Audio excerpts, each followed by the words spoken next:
This episode is brought to you by JLL. Get an insider view into the world of commercial real estate with JLL's podcast, Trends and Insights, the Future of Commercial Real Estate. Whether you're curious about making cities more sustainable, the evolution of office space, or AI opportunities, this podcast will help keep you a step ahead. Tune in for candid conversations with business leaders about the biggest trends impacting how we live, work, and play. Subscribe to Trends and Insights now at jll.com/podcast. Dreaming of a better sleep? Tossing and turning is not your destiny. And Ollie is here to help. Ollie invites you to sink into sweet, sweet slumber to improve your mental and physical health and overall wellness. More than just melatonin, Ollie's ingredients help you unwind your mind for a delightfully dreamy drift off. Sleep is on the way at Ollie.com. That's OLLY.com. This is Optimal Work Daily, episode 1261, Strategies to Retain More of Your Current Clients While Also Focusing on Acquisition and Referrals, by Ryan H. Law of ryanhlaw.com. And hey, I am Dan, I'm your host and narrator here, and welcome back to Optimal Work Daily, or welcome for the first time if you are new here. This is where I read from some of the very best blogs anywhere that cover work and productivity. So let's get to it now and optimize your life.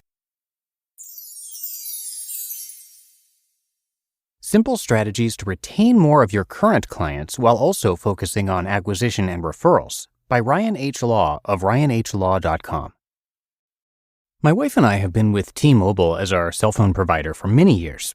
Our service has been good, and we have 4 phone lines with them. We have had older iPhone 6s for several years. We tend to be slow to adopt new tech. We are both ready to upgrade our phones to a new model, so I went down to my local T-Mobile store to see what kind of deals they can offer.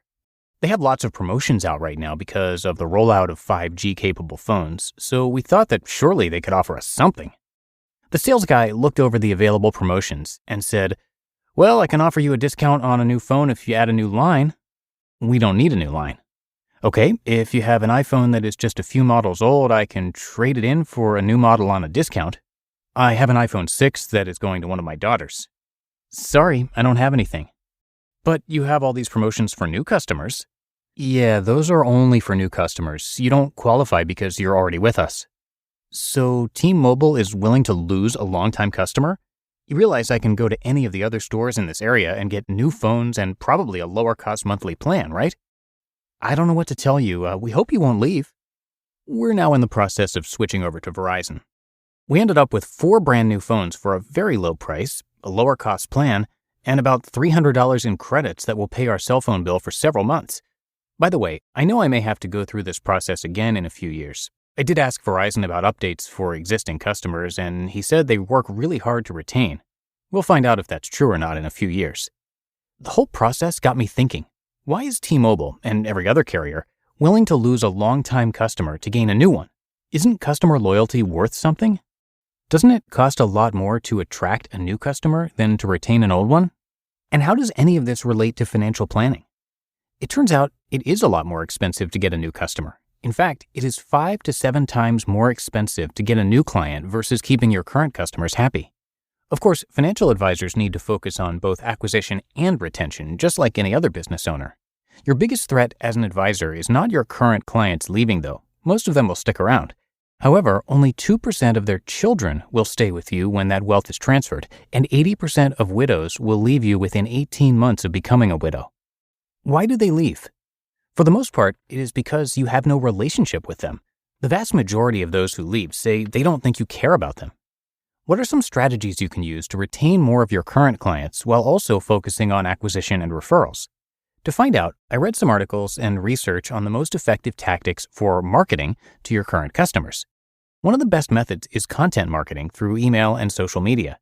You need to consistently create high-quality, compelling content and release it through your website, blog or podcast, email, and social media.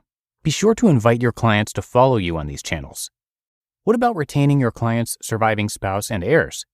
One idea is to hold classes, workshops, or webinars about things that are relevant to them. For example, wealth transfer workshops, investing basics, 401k choice advising, career and benefit classes for college students, and home buying workshops. You won't make any immediate money from this, but it can pay dividends down the road. If the first time you are meeting the adult children is at a funeral or wake of your client, it's too late. Spend time building a relationship with them now. These types of workshops or classes can be a great way to get referrals as well. Your clients know other people who could use these types of classes. Be sure to ask them to invite their friends.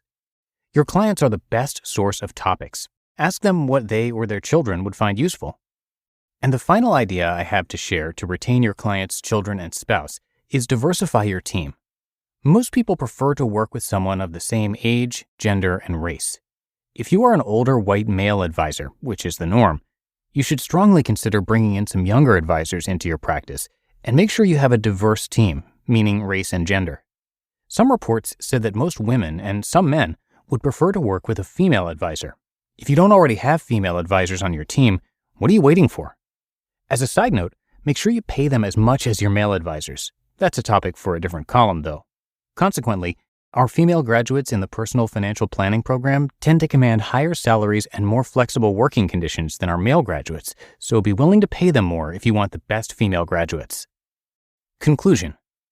Keep your current clients happy while also focusing on client acquisition. Pay special attention to your clients' children and both spouses.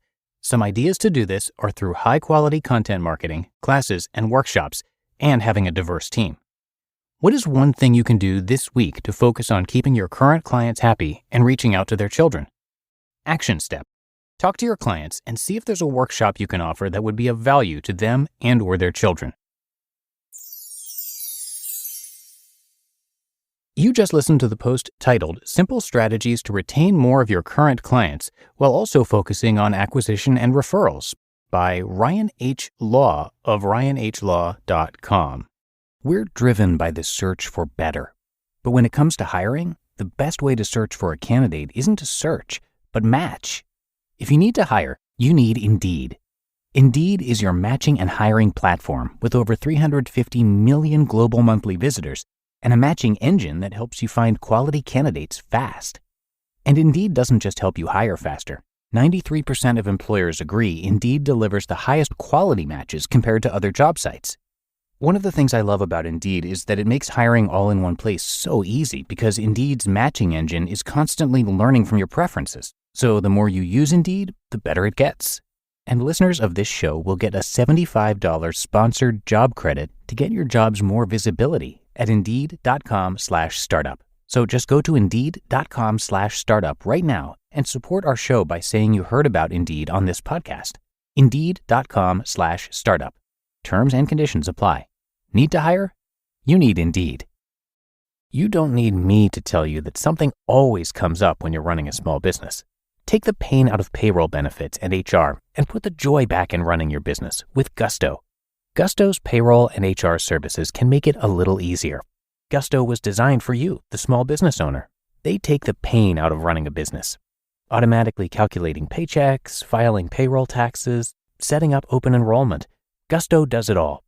Want more? Time tracking, health insurance, 401k, onboarding, commuter benefits, offer letters, access to HR experts. Well, you get the idea. With Gusto, you can focus on the joy of running your business. It's super easy to set up and get started. And if you're moving from another provider, Gusto can transfer all your data for you. It's no surprise 94% of customers are likely to recommend Gusto. 94. And here's the best part. Because you're a listener, you get 3 months totally free. All you have to do is go to gusto.com/OWD. Again, that's gusto.com/OWD. And I'm telling you, you're going to love Gusto. Get started today. And I want to give a big thank you to Ryan for letting us share this post today. Ryan's goal is to teach financial planners, coaches, and counselors how to use simple evidence-based action steps to provide outstanding client care. He received his bachelor's degree from Utah State University in family finance, and after graduation, he worked in the financial planning field for several years before deciding to return to school. He got his master's in personal financial planning from Texas Tech, and he's now a certified financial planner, that's CFP, and an accredited financial counselor, or AFC. And he currently teaches at Utah Valley University in the financial planning program, covering financial counseling, and he also runs their on-campus money management resource center. Ryan serves on the Association for Financial Counseling and Planning Education Board of Directors as well, where he has served as treasurer and president. So he is really well-versed, as you can see, in the financial world, and he spent a lot of time learning about client communication, financial psychology, habits, change, and anything along those lines. So you can learn much more about him and see more of his work on his website, which again is ryanhlaw.com. But that's going to do it for today. I hope you enjoyed the post from Ryan and that you're having a great day out there. And I'll be here again reading to you tomorrow, where your optimal life awaits.